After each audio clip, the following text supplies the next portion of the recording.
চট্টগ্রাম নগরীর Bakalia express road এলাকায় বিএনপির দুই পক্ষের মধ্যে সংঘর্ষ ও গুলির ঘটনায় মোহাম্মদ সাজ্জাদ নামের এক ছাত্রদল কর্মী নিহত হয়েছেন এবং আহত হয়েছেন অন্তত 18 জন। সোমবার 27 অক্টোবর মধ্যরাত 1টার দিকে এই ঘটনা ঘটে।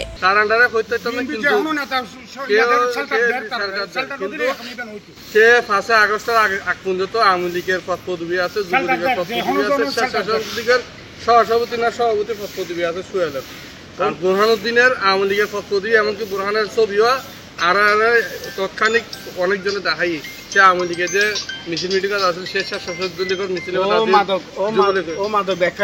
নিহত সাজ্জাদের বাবা ও চট্টগ্রাম সিটি কর্পোরেশনের 19 নং ওয়ার্ড শ্রমিক দলের নেতা মোহাম্মদ আলম দাবি করেন তার ছেলেকে বন্ধুরা ফোন করে ডেকে নিয়ে গেছে। তিনি ছেলের হত্যার বিচার দাবি করেন।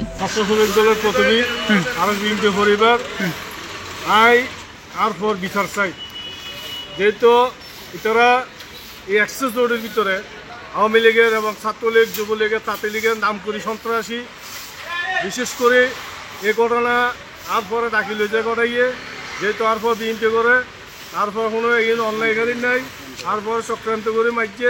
এক্সট্রিম মশার কয়েল প্ল্যান্ট ফাইবার দিয়ে তৈরি, ডেঙ্গু, চিকুনগুনিয়া বাহি সহ যে কোনো মশার বিরুদ্ধে দেয় এক্সট্রিম সুরক্ষা। জানা গেছে নিহত সাজ্জাদ বাকলিয়া থানা ছাত্রদলের রাজনীতিতে চট্টগ্রাম সিটি কর্পোরেশনের মেয়র ডাক্তার শাহাদাত হোসেনের অনুসারী ছিলেন।